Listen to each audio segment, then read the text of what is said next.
Hello, good evening, good morning, good afternoon, everybody. How are you today? I have a question for you. Anybody out there, but especially Americans and particularly Californians. But it could be anybody, anywhere who's got knowledge on this subject. Could Meghan potentially have Harry committed to, a mental health facility? And because she's married to him, so she's his next of kin, I'm guessing. I know nothing about this type of law. But over the past year, I've seen one or two people name a certain type of section. I don't know what section we have in the UK. It's thankfully something that I've never had imposed on me in any country, I've never had a family member committed. So it just occurred to me that that could be another thing, an option for Meghan. Wouldn't she then have full control of money, everything, power of attorney, making decisions on his behalf? Has he made sufficient admissions in his book? Has he made sufficient admissions in his recent giving of evidence? Is this something that we should all be considering as potentially a possibility? A lot of you have heard me refer to the case of Anne Woodward in the past. And of course I'm not drawing any comparisons. But Anne Woodward was a pole dancer sort of thing, a bunny girl back in the day, I think in the late 30s, early 40s. And she met a very wealthy man, and I think there are photographs of her sitting on his lap, and then she married his son. And the family she married into were very, very old money, very wealthy, I think from New York, but I guess a lot of you out there. I actually had someone comment on here once who is actually related to Anne Woodward and the Woodward family. And I really wish they said that they were going to email me with more information, and they just didn't, but that would have been awesome. Anyway, Anne and her husband used to entertain and have dinner parties and stuff like that. And I watched a documentary on her. In fact, I will put a link in the description. Let you guys decide for yourselves. You go and watch it. Tell me what you think. They had the Duke and Duchess of Windsor round to dinner, and there was a huge fight, and I think Anne threw a wine glass at her husband's head. And they'd been complaining of security, and that there was a prowler who had been sneaking around. But I don't think any real conclusive evidence was ever found that any such prowler existed. Let's not forget, going back to the 1930s, 40s, a lot less sophisticated audience than we all are today. I think the audiences today are getting a lot more discerning, and with all of us sharing our thoughts and opinions on social media such as YouTube and TikTok. But back in those days, they had to rely on maybe a bit of newsreel before a film in the cinemas, movie theatres, or the newspapers. And I dare say money talked in those days, a lot more than it does now. So anyway, she'd made the allegation, I think it was largely her, had said that there was a prowler. They were sleeping in separate bedrooms, they were both armed, and she shot her husband dead in the night and said it was an accident. She thought he was a burglar. There was a trial.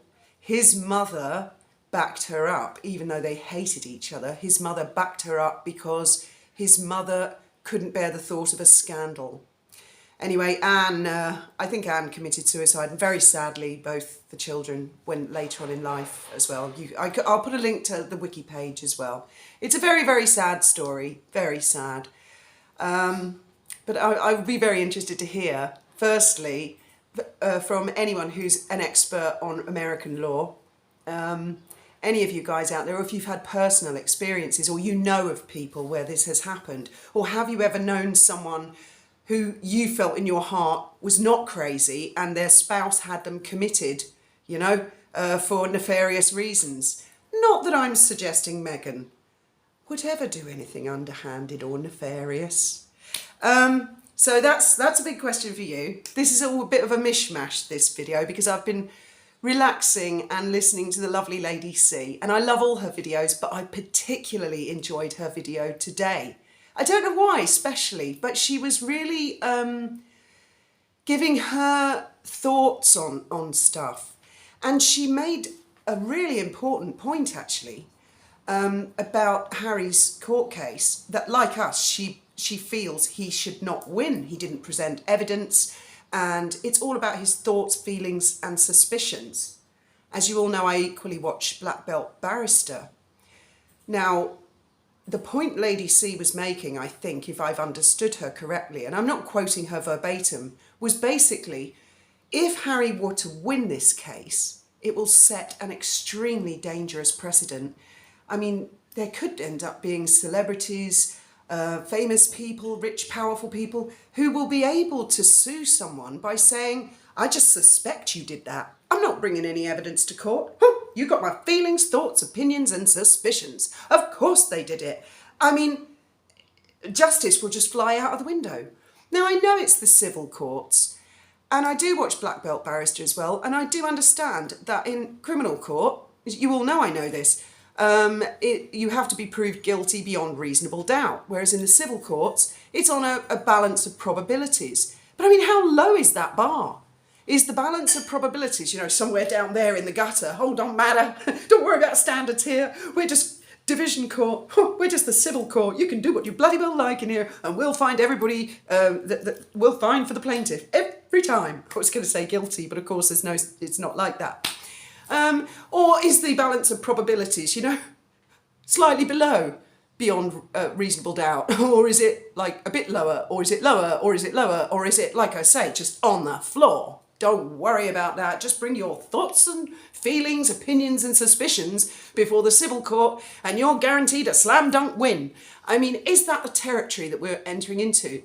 Obviously, I don't know Mr. Fancourt, and I deeply suspect, I don't know for a fact, but I deeply suspect Harry's not going to win this. I really would hope not.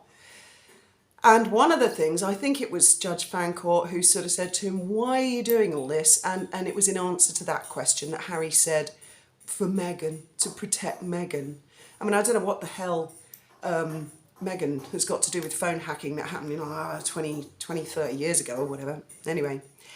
And just briefly, I'll touch upon this. This is not a political channel. However, having had experience myself with the justice system, shall we say, in the United Kingdom, I have seen the breaking news that Nicola Sturgeon, the leader of the SNP, has been arrested. Now, what I find interesting, as you all know, my big thing is PR. I love watching great PR and terrible PR. And her people, her spins, have said that she went to the police station on the understanding and agreement that she was going to be arrested. Well,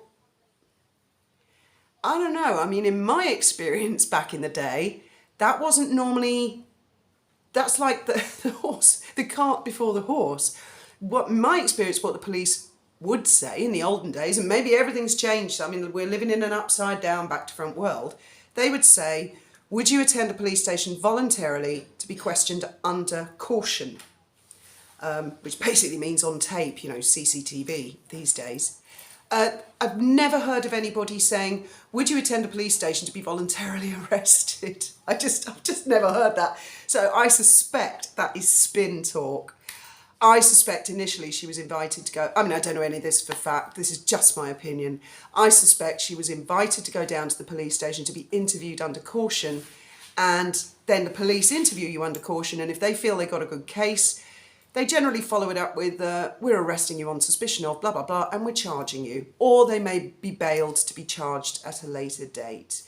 So keep an eye on that story. It seems like a bit of a poison chalice, doesn't it, leaders of the SNP? It seems as soon as they resign as leader, what, you're nicked, and a big doodah begins. I hope the guy who's in charge of it right now is taking note and paying attention. Anyway, so getting back to Anne Woodward and whether Meghan could potentially, if she felt in danger, could have Harry committed I mean, I think, hypothetically, if we were looking at that sort of situation, he'll walk straight into it like a lamb to the slaughter. I mean, it hit him in the face, you know, wallop. That'll be the punching, defining blow, won't it? Sort of reminds me of Dallas and JR and Sue Ellen. And he used to say, what was he used to say to her, Graham? You're a drunk and an unfit mother, or something like that, didn't he? Sending you back to the sanitarium.